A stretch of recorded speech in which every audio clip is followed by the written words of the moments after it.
परिचय बताइए अपना, और आज मीडिया को बुलाया है, क्या क्या वजह है? नमस्कार, मेरा नाम मीडिया मुकाम है और अम्बेडकर भवन में आप सब आए, आप सबका स्वागत है। एंड आज एक बहुत ही महत्वपूर्ण विषय के लिए मैंने आपको बुलाया है। देखिए, मैं एक सामाजिक कार्यकर्ता हूँ और बचपन से ही मेरा ऐसा नेचर रहा है। मैं बताना चाहूँगी कि जब मेरी शादी हुई, तो जब मेरी नई नई शादी थी तो भी मैंने एक रिक्शा चला रहा था बच्चा, मतलब वो मुझे लेके आया था, मैं कहीं गई थी तो मैं कहा तुम इतने छोटे रिक्शा क्यों चला रहे हो? तो उसने मुझे बोला कि लाइक मेरी बहन की शादी है, तो मैंने उसको 4 नई साड़ियाँ दी और मेरी मदर ने बहुत शोर मचाया तब करके। तो ये मेरा नेचर है। और जैसे गुड़गांव के पत्रकार भी आपको बताएंगे कि चाहे वो विश्वास विद्यालय हो, चाहे वो लाइन स्कूल हो गुड़गांव में, वहाँ पे भी आप लोगों की दुआ से, प्रभु कृपा से मैं टाइम एंड अगेन डोनेशन करती रही। और आप देखेंगे ये भारत जोड़ो न्याय यात्रा का है, तो मैं वहाँ भी गई थी मणिपुर में, और नागालैंड में भी मैं गई हूँ। मैंने अन्ना आंदोलन में पार्टिसिपेट किया, निर्भया आंदोलन पार्टिसिपेट किया है, किसान आंदोलन में हर हफ्ते मैं मोर्चे पर जाती थी, और इसीलिए मुझे गुड़गांव के पत्रकार ज़्यादातर जान रहे हैं। तो जैसे ये सर भी आपको बताएंगे, कई बार तो मैंने कहा मेरा नाम भी ना लीजिए और डोनेशन भी। तो मेरे को ये था कि अगर प्रभु ने हमें संपन्न बनाया है, कोई ज़रूरतमंद है, तो हमें उसकी मदद करनी चाहिए। अब भारत जोड़ो यात्रा के समापन समारोह में मैं गई हुई थी कश्मीर, और वहाँ पर वीरभद्र सदनपति जो है अपने ग्रुप के साथ, क्योंकि जो लोग वीडियो डालते रहते हैं हम लोग देखते हैं कि भाई हाँ ये अच्छा काम करें, आप सब लोग भी जैसे यूट्यूब पे हैं तो हम लोग जानते हैं कि आप क्या कर रहे हैं, समाज की सेवा कर रहे हैं, क्या कर रहे हैं यूट्यूब पे थ्रू। तो मुझे लगा कि ये लोग जो है उनका क्या आता था कि भाई हम यहाँ परेशान हैं, हमें आप स्टार भेजिए, इतने स्टार भेजिए, डोनेशन कीजिए। तो वैसे वो बोलते बहुत अच्छे थे वीरभद्र सदनपति। तो मैंने कहा ठीक है, मैंने उनकी टीम को बुलाया और जहाँ पर मैं ठहरी हुई थी तो वो बच्चों ने डिनर विनर किया, और फिर वो कहने लगे कि मैडम हम आपसे और मिलेंगे, जानेंगे, हम आपके साथ काम करना चाहते हैं क्योंकि आप सामाजिक कार्यकर्ता इतने साल से हैं, तो और थोड़ा हमें फाइनेंशियल हेल्प हो जाएगी, तो प्लीज़ आप हमारे लड़कों की मदद कीजिए, क्योंकि हम लोग यहाँ वहाँ घूमते हैं, हम सिस्टम के अगेंस्ट लड़ते हैं और हमारी मदद को कम लोग आगे आते हैं। तो अच्छा, मेरी एक बैकग्राउंड भी है कि जो मेरे पेरेंट्स रहे डॉक्टर लक्ष्मण सिंह शर्मा, तो डैडी ने कभी देखा, कभी कहीं ज़रूरत थी तो जितना वो कर सकते थे उन्होंने किया, कभी ऐसे नाम नहीं लिया एंड ऑल।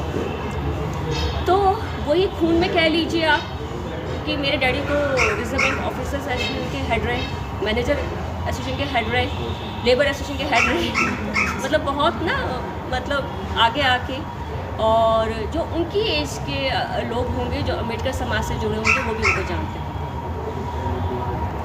तब ये करके तो ये जो खून की बात हो जाती है, तो मैंने कहा ठीक है, तो अगर किसी को ज़रूरत है तो फिर इन्होंने मुझे फ़ोन किया कुछ टाइम बाद कि भाई मेरे को लाइक मैडम प्लीज़ हमारे लड़के जो हैं वो भूखे हैं इतने दिन से, और आप प्लीज़ कुछ डोनेशन भिजवा दीजिए। मैं WWF को भी डोनेशन भिजवाती हूँ, उसका स्टिकर भी मेरे पास है।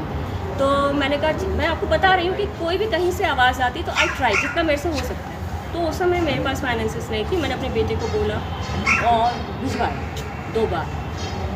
तो एक बार इनके फाउंडेशन को और एक बार इनके ग्रुप को, इन्होंने कहा कि हम लोग दिल्ली आना चाहते हैं। अब इनके साथ जो मुझे बात लगी, एक जो नोटिसेबल बात लगी, क्योंकि मेरे डैडी सिस्टम के अगेंस्ट बोलते थे। मेरे क्या मिशन विषय पाओ, आपने लिखा ठगी, आप ठगी के ऊपर ज़्यादा जोर दीजिए कि ठगी कैसे हुई, क्यों हुई, कब हुई? जी, ये मैं बताना चाहूँगी क्योंकि इनका जो देख के मेरे को ना कि भाई ये सिस्टम के अगेंस्ट बोलते हैं, काम करें, जैसे इनके वीडियो आते थे हम यहाँ सड़क ठीक करा रहे हैं, ये सब, तो हमें लगा कि हाँ ठीक है ये सिस्टम के अगेंस्ट बोलते हैं तो इनकी हेल्प करनी चाहिए। फिर मैंने कहा भैया कोई किसी की हेल्प ज़्यादा दिन नहीं कर सकता है ना, तो इससे अच्छा है कि आप लोग जो है आप चाहते क्या है। तो ये बोले देखिए मैडम ऐसा है तो फिर हम आपके लिए कुछ काम करके दे सकते हैं। अभी यूट्यूबर थे, इनके फॉलोवर्स भी थे, तो मैं कहा ठीक है तो क्या काम करके दे सकते हैं आप लोग मुझे। बोले आप मीडिया हाउस खोलिए, हम आपको सपोर्ट करेंगे। तो यहाँ वहाँ ये इन्होंने देखा कि मैडम ये घर देख रहे हैं, वो घर देख रहे हैं करके, और फिर लाइक इन्होंने मुझे बुलाया, अभी 2 घर भी दिखाया। मैं कहनी ये सब मुझे ठीक नहीं लग रहा है,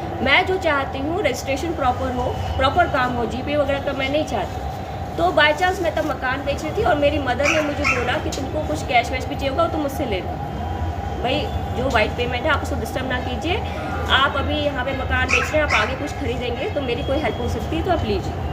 तो मेरी उस दिन ये अपनी टीम को लेके आए, मैंने भी इनको वेलकम किया, और भवरीन खंडारी जो एक पर्यावरण प्रेमी है दिल्ली के, क्योंकि मैं मिशन ग्रीन दिल्ली के साथ भी हूँ और मिशन ग्रीन दिल्ली के और लोगों से और दबास भाई साहब से भी मैंने इनको इंट्रोड्यूस कराया कर्नाटक भवन में। आप ये देखिए, मैं इनका सम्मान कर रही हूँ कि भाई ये सिस्टम के अगेंस्ट लड़ रहे हैं, और मुझे क्या पता था ये मुझे ही चूना लगाएंगे। आते ही बहन जी प्रणाम, ऐसे लेट जाते लंबे होके, मतलब कि मैं तो बहुत ही हम्बल बैकग्राउंड से हूँ, आप प्लीज़ आप आगे रहिए, मैं पीछे काम करूँगा, हनुमान जी बन के रहूँगा। मतलब ऐसा ना एक चक्र सा भावनाओं का घुमा के, और फिर जो मैं आपको डिटेल दे दूँगी, मैंने कंप्लेंट लिखी है, आप देख सकते हैं, मैंने दी है कंप्लेंट्स, डीसीपी जी को दी है, उनके ऑफिस में दी है, मैंने कंप्लेंट वुमेन कमीशन को दी है, आप देख सकते हैं। क्योंकि इस आदमी ने जो मुझे बेवकूफ़ बनाया, यू नो, डिटेल में आप देख लीजिए। इस आदमी ने पहले मेरे से 1.5 लाख रुपए लिया और फिर 5 लाख रुपए लिया मई के अंतिम हफ्ते में, 2-3 दिन के इंटरवल में। एंड ही सेड कि नहीं मैं अभी एग्रीमेंट करा रहा हूँ, तभी एग्रीमेंट करा रहा हूँ। अभी पहले दिन तो बोला इतनी जल्दी में है, ड्राइवर जा रहा है, फिर हाँ मैडम मैं अभी लेके आता हूँ, एग्रीमेंट कार में रह गया and all, and he didn't turn up. मैंने कहा भाई बड़ा अजीब है, अभी तक कोई सामान नहीं आया कि मैडम हम इतने बड़े स्केल पे खोलेंगे, ये करेंगे वो करेंगे, यू नो, ये वाला प्रिंटर लेंगे, ये वाला कैमरा लेंगे एंड ऑल, कि भाई कैमरा जो है वो 5 लाख का आएगा, फलाना। He gave me a bill, you know, पर बिल में इसने अपना साइन नहीं किया। और मैंने कहा भैया पहले आप एक कोटेशन लेके आओ कहीं से। नहीं देखो आप तो दीदी हैं, देखिए ऐसा ना, फिर उसमें क्या है कि अगर मैं अभी कोटेशन ले आया तो फिर GST कटेगा एंड ऑल, यू नो, आप ये कैश का काम ठीक रहता है एंड ऑल। मैंने कहा नहीं जो भी बिल है, कच्चा पक्का बिल तो होगा ना सामान का। तो ही सेट कि हाँ बिल मैं ले आऊँगा, और एग्रीमेंट भी मैंने बना के रखा, आप डाउट ना करो। और ये निकल गया, आया नहीं मुड़ के, और फिर बाद में कहता नहीं दीदी कल आ जाऊँगा, अभी परसों आ जाऊँगा एंड ऑल। और पहले तो कहता रहा आ जाऊँगा, और 2 महीने बाद कहते जी मैं नहीं आऊँगा। ये मैम किस सन की बातें हैं और चैनल का नाम क्या रखने वाले थे आप? ये 2023 की बात है, ये मई 2023 के आखिरी हफ्ते में, ठीक है। इन्होंने 2 बार मुझसे पैसे लिए और इन्होंने मेरे को अप्रैल में भी घर दिखाया कि मैडम आप यहाँ पे, हम लोग यहाँ पे ऑफिस ले सकते हो, आप यहाँ पे रेंट पे रह सकते हो, फिर आपके लड़के यहाँ पे रुक जाएंगे, आप ना रहे तो हमारे लिए आप ले दीजिए कि हम सिस्टम के अगेंस्ट लड़ेंगे, हम समाज में भला करेंगे, सबको साथ लेंगे। ये लड़के हैं 5-7, इनका कुछ भी नहीं है, यू नो, इनका गुजारा हो जाएगा, एक हमारा तामझाम वीडियो सेंटर खड़ा हो जाएगा। तो आप चैनल शुरू करने वाले थे? जी। ये सैटेलाइट चैनल था या फिर वो जो यूट्यूब वगैरह होता है? यूट्यूब से हम शुरू करते और इसको हम जैसे लंदन टॉप वगैरह इस लेवल पे लेके आते, हाँ। और फिर यहाँ से हम आगे जाते। मतलब शुरू में तो केबल पे डालते। कितने रुपए की ठगी आपके साथ हुई? टोटल ठगी कितने रुपए की, वो सारांश में बताइए। टोटल ठगी इन्होंने 7 लाख की मेरे साथ की अभी तक? जी अभी तक क्या उसी दौर में की। मतलब पहले तो चैनल शुरू हुआ था? नहीं, चैनल वही ना, पैसे लेके जिस दिन इन्होंने पैसे पहले 1.5 लाख लिया, पहले 50 से ज़्यादा मेरे बेटे ने डाला था फैब में, फिर उन्होंने 1.5 लाख लिया मई के आखिरी हफ्ते में, ये कोई 26-25 मई की बात है। फिर उन्होंने 28 को जब 5 लाख लिया, उसके बाद भी मुड़ के ही नहीं आया। और फिर ये मुझे कहते हैं मैंने तो अपना चैनल शुरू कर ही रखा है मैडम, मुझे क्या जरूरत है।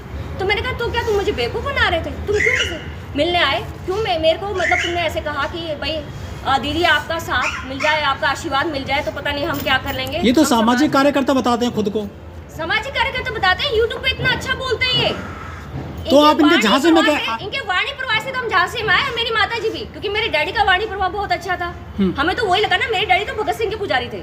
हाँ। अभी डैडी गुजरे हैं 2021 में, 2020 में मैंने सारे जो ओल्ड सिटीजन्स हैं उनको पार्क पे बैठ के डैडी ने भगत सिंह का जो बर्थडे था हमने मनाया, तो वही हमें था। जो लेन-देन समाज में जो भी युवा जो कुछ करना चाहते हैं, तो हमारा, क्योंकि अगर प्रभु ने हमें किसी लायक बनाया तो अगर हम उनको सपोर्ट कर सकते हैं, और हमसे मांग रहे सपोर्ट, यू नो। अच्छा, ये मकान का क्या मामला है? मकान खरीदने वाले थे आप? मकान नहीं, ऑफिस ले रहे थे। और ये कहाँ पे खरीदने वाले थे? नोएडा, गेट नोएडा, दिल्ली? मोती बाग में, दिल्ली में। इन्होंने मुझे दिखाया भी, और साथ में बोले कि आप हमारे लिए एक, जैसे एक ऑफिस हो गया, साथ में रेंट पे अपार्टमेंट्स ले दीजिए, वहाँ पे सस्ते हैं, सत्य निकेतन के पास में, कि भाई लड़के जो है रात में रात रुक गए। ये हमें तो इतना बड़े जोर लेवल पे इंडिया में एक, जैसे हम एक मूवमेंट ही ला देंगे। तो आपने पैसा कैश दिया था या चेक कैसे या ट्रांजेक्शन किए गए थे? पैसा कैश दिया था, जो मेरे बेटे ने पहले भेजा US से, वो तकरीबन मतलब 50,000 मान लीजिए, $500 एक बार भेजा इनकी संस्था को, और $500 एक बार भेजा जो लड़कों के खर्चे के लिए। आप इनके झांसे में कैसा है कि क्या आपको इनकी बातें अच्छी लगी जो आप इनके संपर्क में आ गई? जी, आप देखेंगे शुरू में जैसे अजीत अंजुमन जी का आया है ना, वो कितने सच्चे आदमी निकले, राइट। फिर अभिषाक शर्मा जी आए, राइट। विनोद दुआ जी थे। तो ये लोग बोलते थे कि और वो अभिषाक शर्मा तो अब मैं यहाँ पे हूँ ना, और ये अंजुमन जी जो है कितना इन लोगों ने काम किया। तो कैसे जानेंगे कि तीसरा बंदा फ्रॉड है? नहीं, वो तो रिपोर्टर है ना चैनल में, वो तो ये तो रिपोर्टर थे नहीं कहीं पे। पहले रिपोर्टर थे, बाद में तो यूट्यूब किया ना। और तमाम लड़के आप भी देख रहे हैं। नहीं, ये तो नहीं थे ना सिर्फ धनंद, कहीं भी रिपोर्टर पहले नहीं थे। पर इन्होंने कहा कि मैं बहुत ही हम्बल बैकग्राउंड से हूँ मैडम, शुरू कर रहा हूँ, आप लोग आप सहयोग दीजिए तो मैं भी समाज में एक नाम कमाऊंगा, समाज का भला करूंगा। और आप तो देखो इतने आंदोलन से जुड़ी रही हैं, आपने सबको सपोर्ट किया ही है। तो ये तो कांग्रेस से जुड़े हुए हैं। हाँ जी, कांग्रेस से भी जुड़े हुए हैं ये तो। अब ये तो सभी पार्टी जुड़े हैं। बाद में मुझे पता चला, जैसे मैंने फॉलो किया, जब इनके टीम वगैरह लोग बात करते थे तभी मुझे थोड़ा सा तो एक तो खनका था, क्योंकि इन्होंने कहा कि हमने वहाँ पे सरकार गिरा दी, ये कर लिया वो कर लिया, पता नहीं क्या। जैसे जहाँ ये काम करते थे ना, बाद में वो हैंड ओवर कर देते थे, वो काम बेच दिया कि अगर मैंने ये यूट्यूब बनाया कि भाई यहाँ पे सड़कें नहीं बनी, यहाँ पे ये है, फिर मैं मिल गया उस पार्टी के साथ और मैंने वो ठगी के बाद अभी तक क्या क्या कार्रवाई की और आप कहाँ कहाँ ऑफिस में गई और उन्होंने क्या एक्शन किया और आपने आज प्रेस कॉन्फ्रेंस की है और उससे पहले क्या क्या हुआ? जी, क्योंकि मैंने फिर सोचा, क्योंकि जब एक बार इंसान को निश्चित कर लेता है तो उसको वो कार्य करना चाहिए। तो मैंने फिर अपना पहले ऑफिस लिया, अपना यूट्यूब चैनल खोला और फिर मैंने फुर्सत में मैंने कहा मैं अब इस बंदे को पकड़ती हूँ, क्योंकि ये बंदा तो बहुत बदमाश निकला।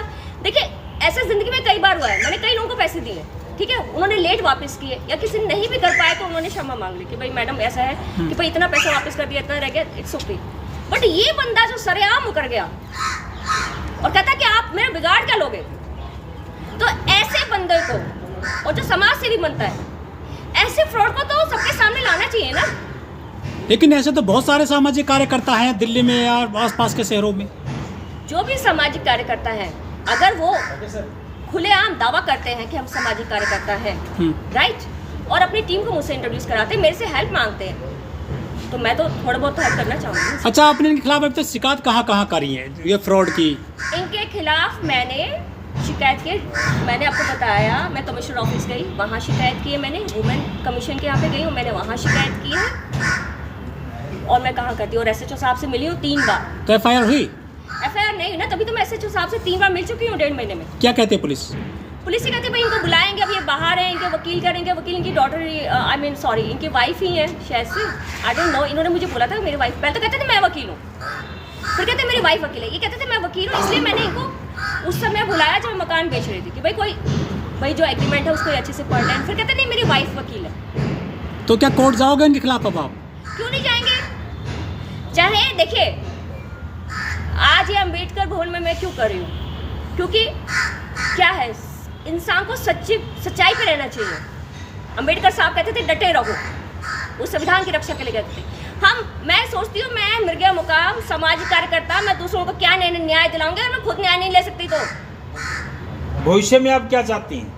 मैं ये चाहती हूँ कि इसके खिलाफ कार्रवाई हो और ये मेरे पैसे वापस करें। मैं पुलिस को भी केस करूँगी और अगर पुलिस FIR नहीं करती है तो फिर हम कोर्ट में मुकदमा दायर करेंगे, जैसे भी होगा। जो भी रेमेडीज अवेलेबल हैं आज़ाद देश में, मैं वो सब करूँगी। क्या धमकी वगैरह भी दे रहे हैं आपको? धमकी क्या, वो उसने सरेआम ही कह दिया उस टाइम कि आप मेरा कुछ नहीं बिगाड़ सकते, मेरा तो सब पार्टी में कॉन्टैक्ट्स हैं और उल्टा मैं ही आप पे इल्ज़ाम कुछ भी लगा दूँ। मैं कहा कुछ भी क्या लगा दोगे, मैं तो मेरी माँ गवाही देगी, बचपन से मैं लीडर टाइप हूँ, मेरी सास गवाही देगी। लेकिन आपने जो पैसा ट्रांसफर किया है तो अकाउंट तो आपके पास होंगे उनके भी, उनको आप बनाइए। हाँ, वो पैसा जो मेरे बेटे ने ट्रांसफर किया वो उसका है, उसकी उसकी पूरी की पूरी डिटेल्स है। मैडम मेरी माँ के सामने दिया पैसा, जो कैश दिया है, मेरा कजिन था, ठीक है, ऐसे मैंने छुपके पैसा नहीं दिया। तो ये सामाजिक कार्यकर्ता कुछ भला करते हैं क्या समाज में, जो इस तरह का खुद को चमका लेते हैं?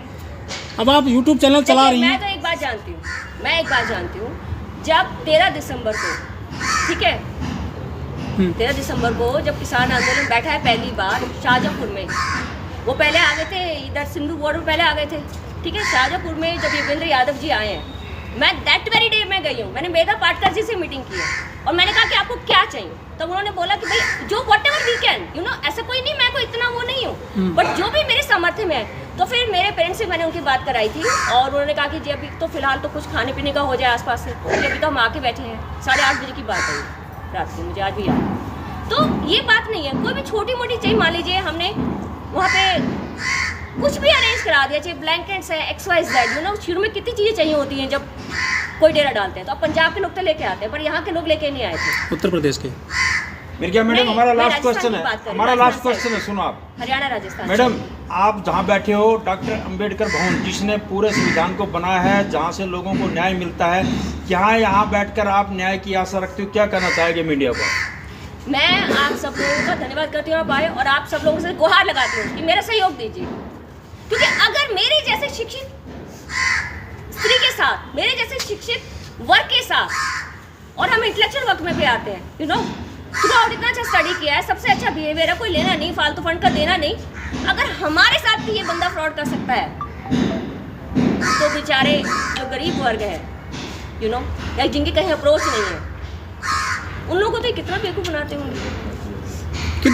कितनी घटना की होंगी कभी इन्होंने, जैसे आपको इन्होंने अपना चंगुल में ले लिया, कुछ और लोग भी आप फंसे होंगे इनके, जहाँ से मेरे ख्याल से हाँ, मुझे सुनने में आया है कि इससे पहले भी इन्होंने 1-2 ऐसी हरकतें की हैं, लोगों का पैसा मारा है और वो पैसा वापस भी कुछ लोगों ने दिलाया, मेरे को सुनने में आया, इट्स नॉट कंफर्म, पर मैं तो अपने लिए लड़ रही हूँ, मैं अपने लिए इसलिए लड़ रही हूँ कि अगर मैं खुद को न्याय नहीं दिला सकती तो मैं क्या सामाजिक कार्यकर्ता हूँ, समाज को कैसे न्याय दिलाऊंगी।